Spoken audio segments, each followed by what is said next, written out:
오늘 소개해드릴 사연은 한국에 오게 된 후 새로운 인생이 펼쳐졌다는 인도네시아 여성의 사연입니다. 제 이름은 아나디이고 인도네시아의 작은 섬 출신입니다. 한국인들이 인도네시아에 가면 특별한 경험을 할 수 있다고 합니다.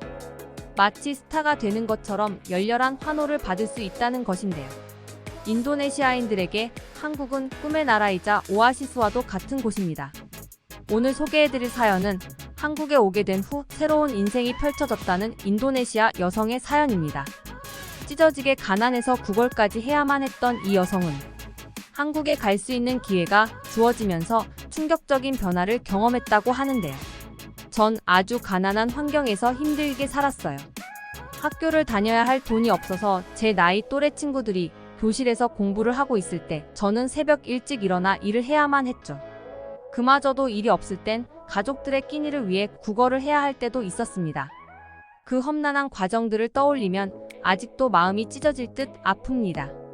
그랬던 제가 한국이라는 나라 덕분에 어려운 환경을 극복하고 새로운 인생을 살게 됐어요.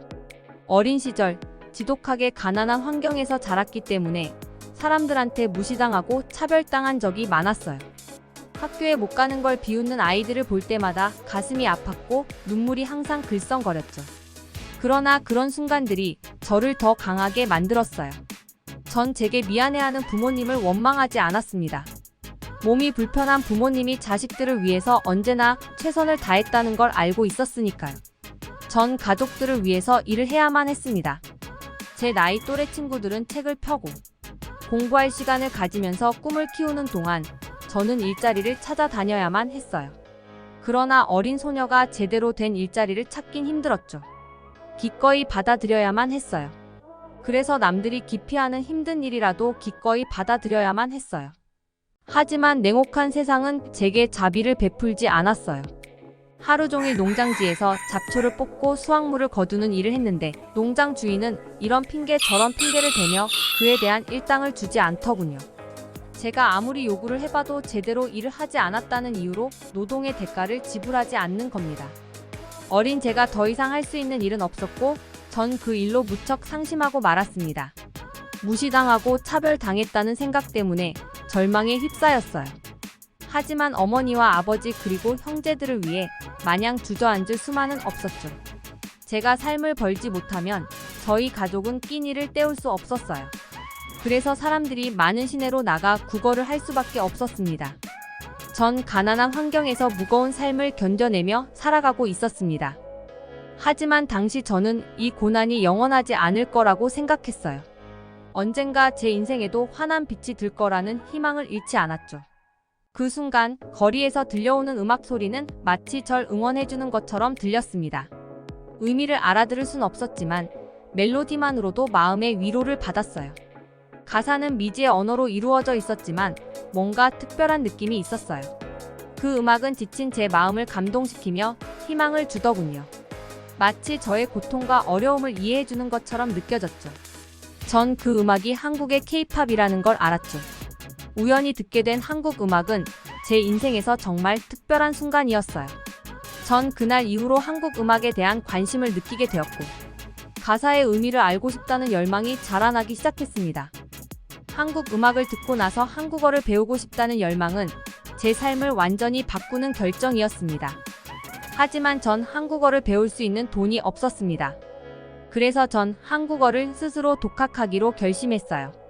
어렵게 돈을 모아 한국어 교재를 마련했어요. 그리고 부모님의 핸드폰을 한국어를 공부하는 도구로 활용했죠. 학교를 제대로 다니지 못한 제가 다른 나라의 언어를 배운다는 건 쉽지 않은 도전이었어요. 거기에다 일을 하며 돈까지 벌어야 했기에 제가 공부를 할 수 있는 시간은 많지 않았죠. 처음에는 한국어의 새로운 문자와 언어 체계 때문에 막막함을 느꼈습니다. 하지만 그럴수록 이를 악물고 도전적으로 공부를 했죠. 비록 환경은 완벽하지 않았지만 저의 공부 방법은 나름 체계적이었습니다. 제 침대에는 한국어 학습서와 필기도구로 가득 차 있었고 매일매일 노트에 단어와 문장을 적어가며 연습했어요. 한 글자, 한 단어를 외우는데 시간을 들이며 문법 규칙을 체득하기 위해 열심히 노력했습니다. 더불어 한국어 음성 레슨을 듣고 발음을 연습하기 위해 끊임없이 반복했어요. 한국 드라마와 예능 프로그램을 보면서 언어에 노출되려 노력했죠. 땀과 노력은 절 외면하지 않았어요. 처음에는 이해하지 못했던 한국 음악의 가사가 이해가 되더군요. 그 희열감은 정말 말로 표현하지 못할 만큼 감동적이었죠. 척박한 환경에서 제 힘으로 뭔가 이뤄냈다는 것은 대단한 경험이었어요. 그리고 그 경험은 절 새로운 가능성과 희망으로 이끌었고 한국 음악은 제 인생에 큰 의미를 부여해 주었어요. 아무리 힘든 상황이라도 의지만 있다면 무엇이든 해낼 수 있다는 자신감을 얻은 게 가장 큰 수확이었습니다. 그렇게 한국어를 익힌 저는 하루하루 한국어와 한국 문화를 저에게 더 가까이 접근시켰습니다. 그러던 어느 날이었어요. 농장 일을 마친 후 집으로 돌아가고 있었는데 낯선 외국인이 산길을 헤매고 있는 모습을 목격했어요. 저와 눈이 마주친 그는 저에게 허둥지둥 다가와 길을 잃었다며 자신을 도와달라고 호소를 하더군요. 전 그 사람이 한국인이라는 걸 알았어요. 그래서 그에게 제가 길을 잘 알고 있으니까 걱정하지 말라고 안심시켰죠. 그는 제가 한국어를 할 줄 안다는 것에 크게 안도했습니다. 관광버스를 타고 이동하던 중 휴게소에 잠시 들르게 됐는데 관광버스가 그가 탑승하지 않았다는 것을 모르고 출발해 버렸다는 것이었어요. 솔지에 미아가 돼버린 그는 자신의 감을 믿고 도보로 이동을 하다가 길을 잃어버렸다는 거였습니다. 그러다가 저를 만나게 된 것이었죠. 전 그를 산에서 벗어나도록 인도했어요. 일주일에 서너 번씩은 오르내리는 길이라서 전 산길에 대해 잘 알고 있었죠. 그와 함께 길을 걷는 동안 그는 저에게 어떻게 한국어를 할 줄 아냐고 묻더라고요. 산속에서 만난 인도네시아 소녀가 한국어를 할 줄은 정말 몰랐다면서 말입니다. 전 그에게 제 이야기를 들려주었죠. 제 이야기에 빠져든 그는 고개를 끄덕이며 제 성과에 대해 놀랍다고 하더라고요. 그리고 자신이 한국에서 대학 교수로 재직하고 있다면서 기회가 된다면 한국에 초청하고 싶다는 말도 덧붙였어요. 물론 감사한 마음 때문에 인사치레로 하는 말이라고 생각했어요. 전 난생 처음으로 한국 사람과 한국어로 대화를 했다는 것만 해도 만족스러웠습니다. 그 교수님은 제 안내에 따라 산길을 빠져나갈 수 있었어요. 전 끝까지 그와 동행해 잃어버린 관광버스를 다시 만날 수 있도록 도왔죠. 그는 나중에 꼭 다시 연락을 하겠다며 제 메일 주소를 받아갔지만 큰 기대를 하지 않았습니다. 그리고 일주일 후 전 정말 그 교수님이 보낸 메일을 받아볼 수 있었어요. 그는 감사의 말을 전하면서 제 노력에 대한 호감과 신뢰를 표현했습니다. 그리고 제게 뜻밖의 기회를 열어주었죠. 교수님이 재직하고 있는 학교에 공부할 수 있도록 초청을 해주겠다는 겁니다. 제 사정을 알고 있는 그는 학교 기숙사에 머물 수 있는 혜택과 비행기 티켓 및 체류비, 그리고 무상으로 공부할 수 있는 기회를 주겠다는 것이었어요. 전 마치 꿈을 꾸는 것만 같았습니다. 1년간의 한국 유학은 제 처지로는 절대 가질 수 없는 엄청난 기회였죠. 하지만 기쁨도 잠시, 제일 먼저 가족 걱정이 들더라고요. 제가 일을 해서 돈을 벌지 못하면 가뜩이나 빈곤한 저희 가족은 더욱더 궁핍해질 게 뻔했으니까. 전 몇 날 며칠을 고심한 끝에 제 고민을 부모님께 털어놓았어요. 그런데 부모님은 눈물을 흘리며 신이 축복을 내려주신 거라고 하시더라고요. 부모님은 제게 이렇게 말했어요. 란디야, 넌 우리의 자랑스러운 딸이야. 에라이가 겪은 어려움과 희생을 잘 알고 있어. 너를 이해하고 너를 사랑해. 내가 이룬 모든 것에 감사하고 우리는 네가 얼마나 강인하게 성장했는지 알고 있어. 한국에서 많은 걸 경험하고 돌아오렴. 가족의 지지는 제게 큰 힘을 주었어요. 전 그렇게 가족을 두고 한국 유학을 결정하게 되었습니다.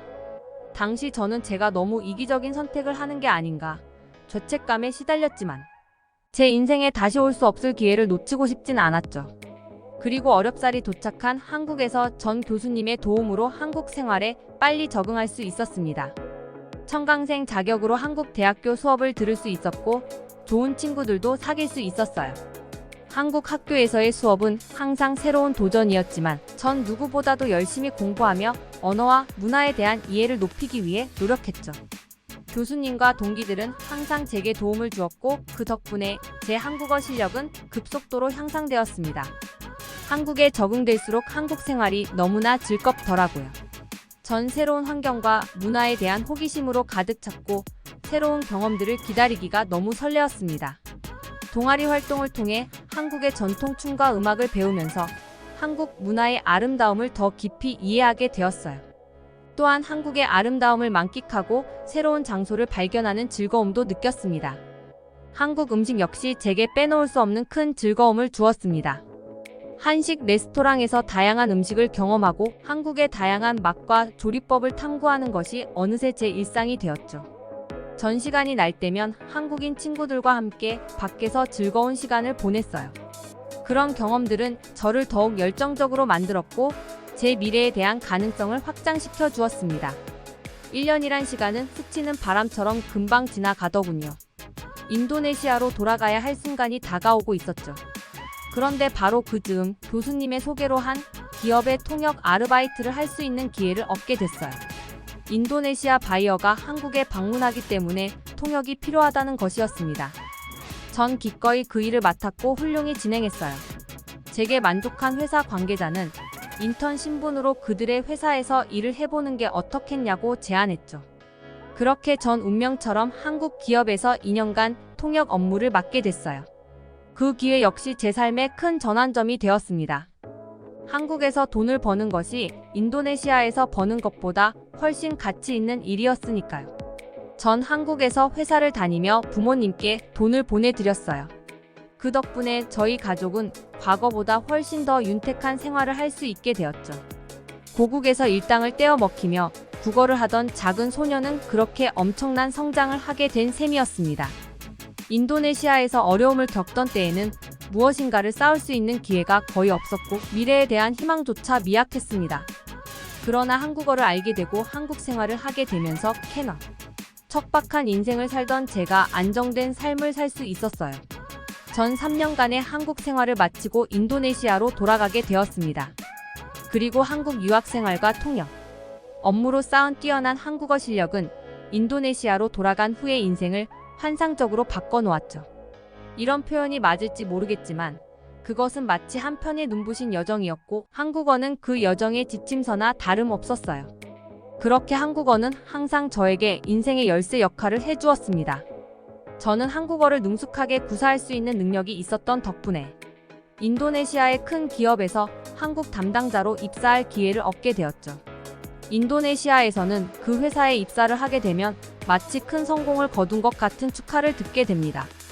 이 기쁜 소식을 들은 가족들은 감격과 기쁨의 눈물을 흘리며 절 축하해 주었어요. 이 기쁜 소식을 들은 가족들은 감격과 728, 390 기쁨의 눈물을 흘리며 절 축하해 주었어요. 그들은 제 성공을 자랑스럽게 생각하며 앞으로의 제 인생을 기대했습니다. 그 기업에서 일을 하며 빠른 속도로 승진을 할 수 있었고 최연소 임원이라는 타이틀도 얻을 수 있었어요. 당연히 그 덕분에 저희 가족들은 지독한 가난에서 완전히 벗어날 수 있었습니다. 누군가는 그 성과가 저의 피나는 노력과 열정의 결실이라고 평가하지만 전 한국이 제게 손을 내밀어준 덕분이라고 생각하고 있어요. 그리고 그 감사함을 갚을 수 있는 길은 제 부족한 능력을 더욱 발전시켜 인도네시아와 한국 간의 중간 다리 역할이 될 수 있도록 노력하는 것이라고 생각했습니다. 그렇게 인도네시아 기업에서 5년간 근무를 한 뒤 또 하나의 목표를 위해 과감히 퇴사를 결정했습니다. 전 인도네시아 대학의 한국어학과에서 교수가 되는 새로운 여정을 시작하게 되었어요. 한국어 능력과 한국에서의 유학 및 경험은 이 분야에서 충분한 역할을 맡을 수 있게 만들어 주었죠. 인도네시아의 한국어의 인기는 열광적이기 때문에 한국어 학과에서 교수가 된다는 것은 그만큼 큰 영광과 책임이 있는 일이었어요. 전 학생들에게 한국어와 한국 문화에 대한 지식을 전달하며 학문적인 연구와 교육에 헌신했습니다. 더불어 저의 경험과 이야기는 학생들에게 한국과 인도네시아 간의 교류에 대한 기회를 만들었습니다. 저의 새로운 역할은 가난했던 인도네시아 소녀의 귀환을 더욱 의미 있게 만들었다고 생각해요. 또한 제 이야기와 경험이 저와 비슷한 처지에 놓인 학생들에게 영감과 용기를 주길 바라고 있습니다. 이 공간을 통해 제게 무한한 성장의 기회를 열어준 한국에 대해 감사한 마음을 표현하고 싶네요. 한국에서의 유학 생활은 가시밭길 같았던 제 삶에 큰 변화와 성장을 안겨주었습니다. 그곳에서의 경험들은 제 자신을 더욱 더 강하고 자신감 있게 만들었으며 제 미래에 대한 가능성을 확장시켰다고 확신할 수 있어요. 또한 한국은 제게 많은 기회와 친구, 멋진 경험들을 선사해 주었어요.